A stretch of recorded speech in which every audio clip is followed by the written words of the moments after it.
Bilirsiniz ki cədvəl yaratmaq insert'ün içində table əmridir.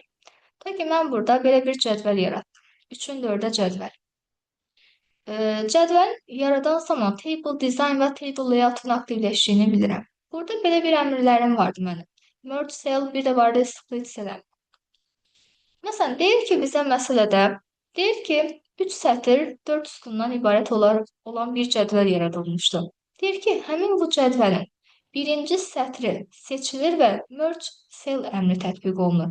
Deyir, ən sonunda cədvəldə neçə dənə xana olacaq? Bu tip məsələni həll eləmək üçün nəyi bilməliyik? Yəni, gözləyim, mən qələmi aktivləşdirim.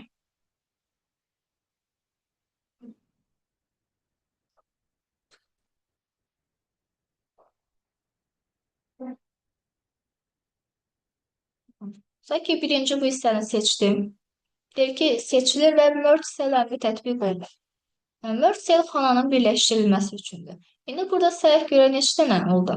Deməli, 4 dəfə 2, 8, ümumilikdə 9 xana oldu.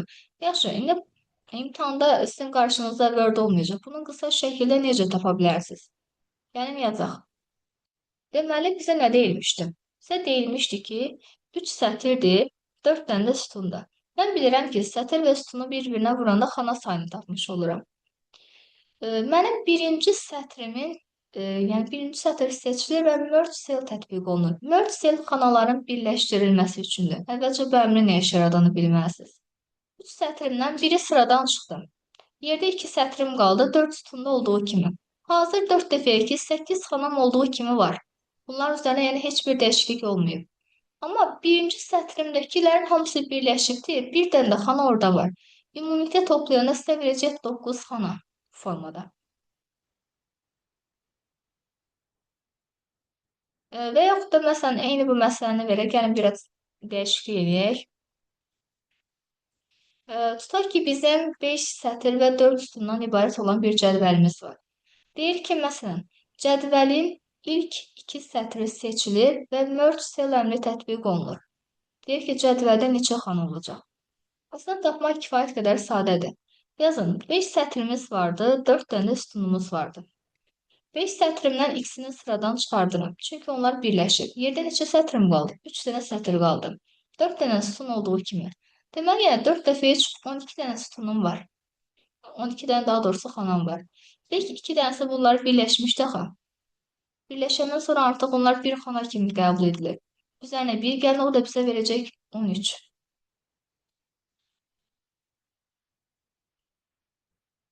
Sonra biraz çətin hissəyə toxunaq.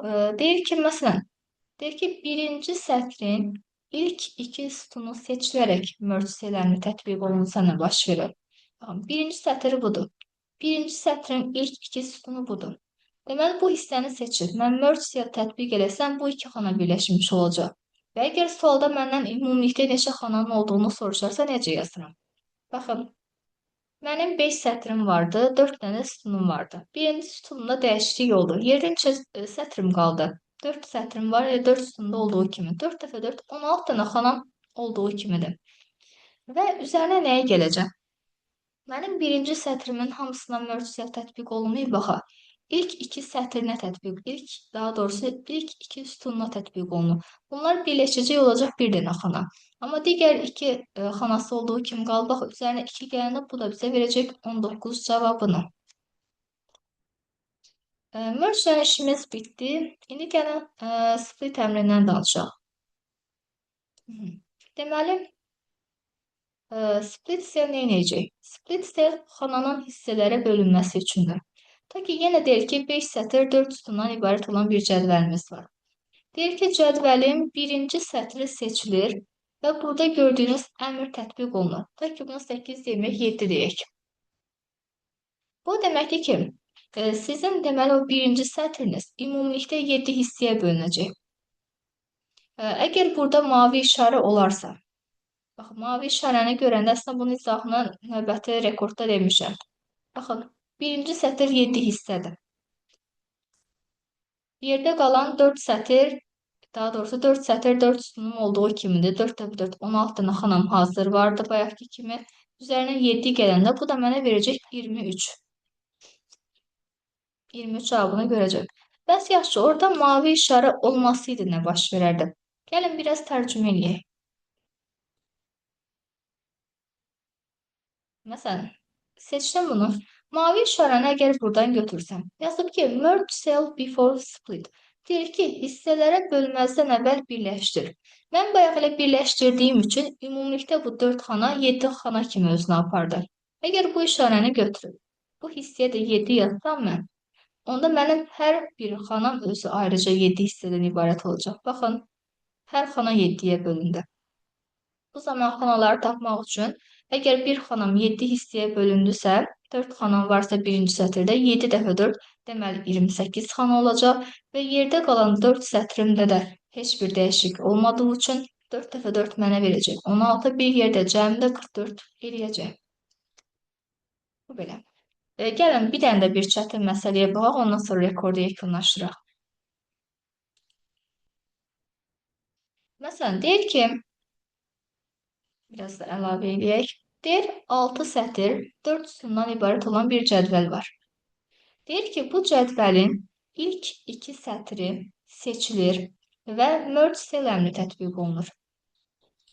Sonra deyir ki, cədvəlin ən sonuncu xanası, cədvəlin ən sonuncu sətri daha doğrusu seçilir və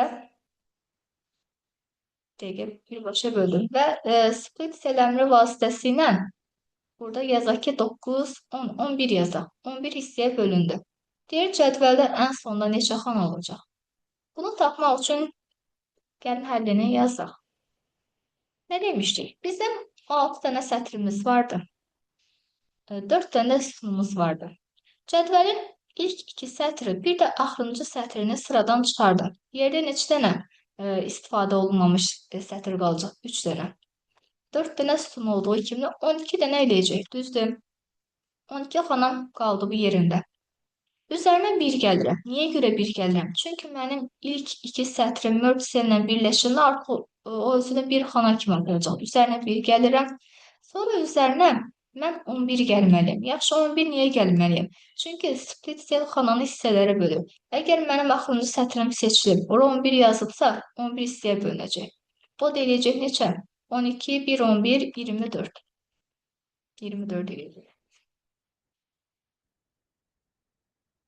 Əgər mənim axırıncı sətrim, məsələn, yenə də bir məsələ deyək. Deyək ki, yenə 6 sətr 4 sütundan ibarət olan bir cədvəldir.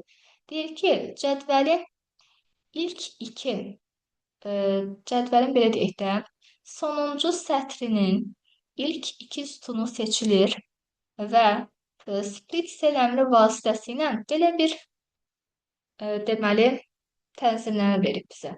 4-ün neçə eləyib? 5-in 4-ə verib.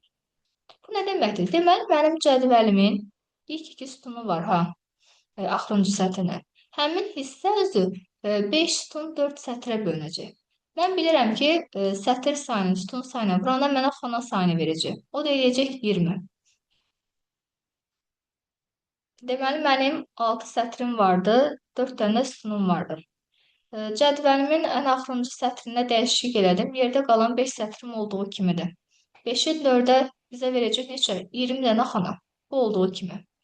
Axırıncı sətrin ilk ikisi, ilk 2 xanasından mən dəyişiklik eləmişəm də və dəyişikliyi necə eləmişəm? 4-ün 5-ə vermişəm.